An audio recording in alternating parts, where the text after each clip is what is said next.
So as some of you may know, I have a house over in Strongsville, Ohio that I was using as a rental property, and the tenant actually just moved out of it, and I am deciding to put it up for sale on the market. I've got some goals that I'm working towards, and this house does not fit what the plan of action is to accomplish those goals, so it is time to get it over to a new homeowner. Now the tenant left a pretty big mess when they were getting out of there, and between that and the renovations that I didn't finish that I wanted to do while I was living there, I have a pretty decent amount of work that I need to get done to it before I can actually list it for sale. Today we are going to be covering what I think is a perfect example of what it takes to get your house ready to put on the market, just so you know what you're getting into when it comes time to list your home for sale. I know you're probably wondering what my credentials are as far as being able to determine whether or not a house is ready to put up for sale, and I have been doing construction since I was 16 and I've been selling houses since my early 20s, so I like to think I know what I'm doing in this area. But enough of that. The house that we are going to be checking out today is going to be a 3-bedroom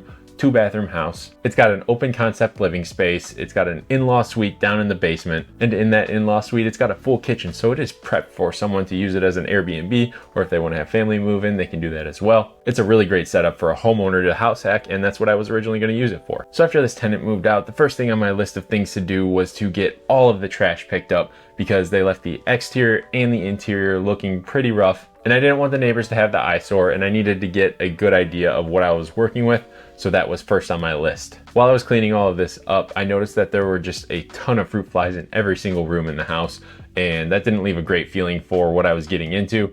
But after it was all cleaned up and I set some fruit fly traps, they ended up going away and not really coming back. So I got lucky there. The trick was just to get all of the food sources for the fruit flies out of the house so that they didn't have anything to live off of. Number 2 on my list, once all that cleanup was done, was to start walking the property, just checking off every little thing on the inside of the house that could be wrong with it, that would need to get fixed, whether it be touch-up paint, drywall patches, replacing any sort of molding.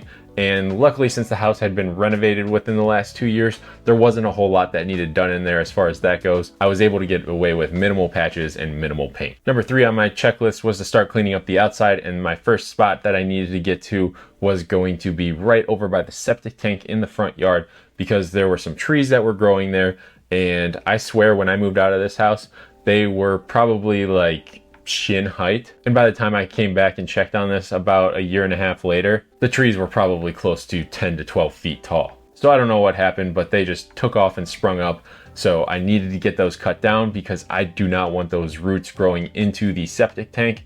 It will damage it, and that is an extremely costly repair to make, which I do not have the mental brain power to even want to process that. Once those trees were down, I had to mow the lawn, touch up the rest of the trees on the property by cutting down any low branches or dead branches, and the backyard had a ton of brush that was growing in it too, just from all of the neglect that was put into it as well. Now I kind of tied 2 points into one right there, but we are going to be moving on to number 5 on my list, which was going to be wrapping up the securing of the wires from when I rewired the house over by the electrical box. According to code, you need to have the wires strapped down within a certain distance from the ceiling and from the electric box. So I had to install some backer board and get those wires secured. That was just one of those things that I have seen an inspector call out a ton of times on inspections that I've had for houses that I've been selling. So I just wanted to avoid that getting called out altogether. Number 6 on the list was going to be installing a hose bib, so that way I could get water in my garage out to a hose so I could get it outside to water the grass. Or if a future owner ever has any sort of plants or anything, that way they can go out there and water it pretty easily. Again, plumbing was one of those things where I got it to 95% to where the house was almost completely done,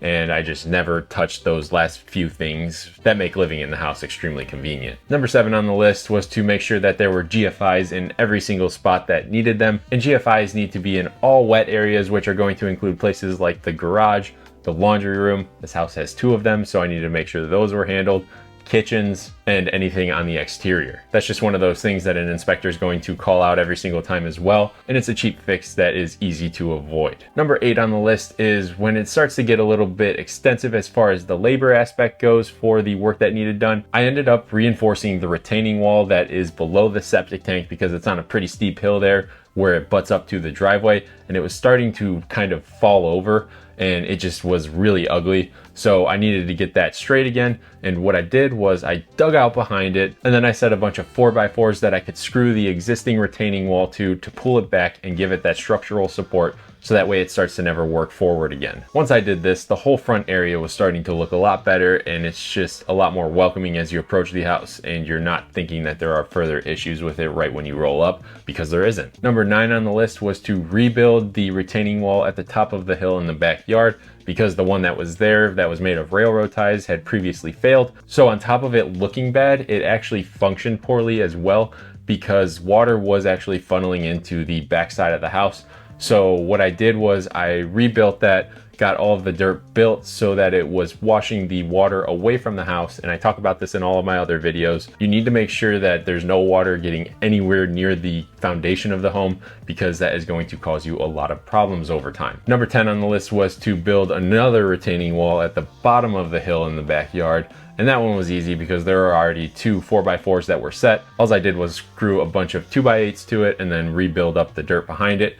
And that did a great job as far as making the backyard look a little bit more finished. And that retaining wall and the 3 others that I did are going to last an incredibly long amount of time. I'd be surprised to see those fail in this lifetime. Number 11 on my list was to demolish the deck that was on the side of the house. Whoever originally built this deck didn't allow for proper water drainage, so the water that landed on the deck from the rain was just sitting there and soaking, and it would work its way through to the floor joists.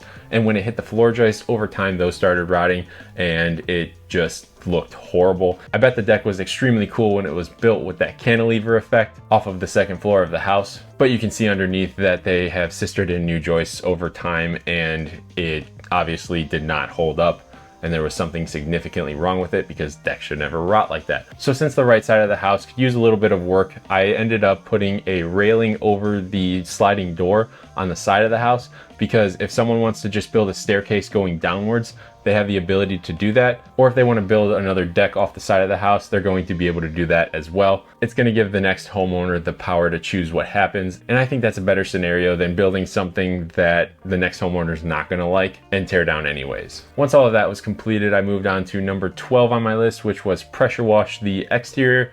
So I pressure washed all of the concrete on the right side of the house. I pressure washed the deck so I could repaint it and touch up where needed. And then I also pressure washed the stairs that lead up to the front door, so that way it has a nice good looking appearance to it for when people walk up. You really want to play up that curb appeal when you are starting to sell your home. Once everything was power washed, I moved on to scraping and painting on the exterior. And there was a few spots where the paint was starting to chip. So I grabbed a scraper and attached it to a pole for the spots that I couldn't reach and started scraping that away. And then once that was all clear and there was no more chipping paint, I attached a paintbrush to the pole for the spots that I couldn't reach and ended up just wiping on some new paint. Now by doing this, it's not only making it look better, but it's also going to make it last a lot longer. If you've got that exposed wood to the elements, it will rot over time and it'll just start to work its way into the house, causing bigger problems over time. And you do not want that happening. So whoever gets this house after me is going to be set for a little while. They're going to have to keep up with that exterior maintenance, but I did the bulk of it for them right off the bat. From there, I moved into item number 14 on my list, and that was where I really needed to bring in the big guns, because I decided to bring in 5 yards of stone and 5 yards of dirt, and I ended up putting a drain system on the back side of the house. So that way there is no chance that water would ever approach the foundation. What would happen is, if for whatever reason the water did get close to the house, it would catch the drain tile and work its way down and around the back. So that way it's routed properly. And this was an extremely labor intensive job. It took 3 days for me and my friend to get this completely done. And it was pretty rough to do, not gonna lie. So what we did was we built up the dirt so that it pitched away from the house. Then we set the drain tile to run along the back side of the house. And then once all of that was set, we covered it with dirt and then laid seed. So that way there's no chance that the dirt would wash away. The roots will hold the dirt together and you don't have to worry about any sort of erosion issues. If there's anything that you learned from my channel, I hope it is the fact that water is the enemy when it comes to houses. So you want to make sure you keep up with anything relating to water. So right as I was laying this grass seed, some things actually took a turn and I had to change up what I was doing, because my brother actually hired me to sell his house And we were expecting it to sit on the market for about 30 days before someone put an offer in, just because of what the rest of the market around it was selling for. So lo and behold, 4 days after I listed the house, we ended up getting multiple offers, and it went under contract extremely fast, and they wanted to close within 30 days, but my brother was in a position where we were renovating another house that he was planning on moving into, and we weren't able to get enough done for them to be able to move in by the date that his old house was closing. So I ended up letting him and his wife and his kid move into this house for a little bit. It's probably going to set me back a couple months as far as the selling side goes, but you know how it goes. You got to help family out where you can. But by the time they move out, the only thing I'm going to have to do is hire a professional cleaner to go back in there and maybe do some touch up on the exterior as far as mowing the lawn and weeding and stuff like that goes. So if you made it through this whole video, I hope it was a big help as far as the different things to look out for and what I had to look out for, just to put it into perspective for what you might need to do to get your house ready for sale. If you are starting to think about selling it, feel free to reach out to me, and I'm going to be able to come by and help you determine what is worth fixing and what's not worth fixing, just based off of the condition that your house is in and what it might cost versus what the house is going to sell for. I'll be able to make it incredibly easy for you to understand, so that way you have as minimal stress as possible. But all of this just goes to show that if you put more effort in at the beginning of the listing, it's going to pay off. My brother did the same when he listed his house, and he sold it within 4 days, compared to other houses that haven't even sold within 30 of being listed. And I'm willing to bet that the effort that I put into this house before I list it is going to do a similar scenario for when it is up on the market. I'm expecting to get multiple offers for it very quickly. Now I'm gonna knock on wood for that because I don't wanna eat my words, but I have a pretty good feeling about how this listing is gonna go. So if you wanna stay up to date with everything that's happening in the Cleveland area and everything involving the Cleveland real estate market, feel free to subscribe to my channel because it is going to keep you the most up to date. But with all that being said, I'm gonna leave the video there. Thanks for watching. I'll catch you in the next one.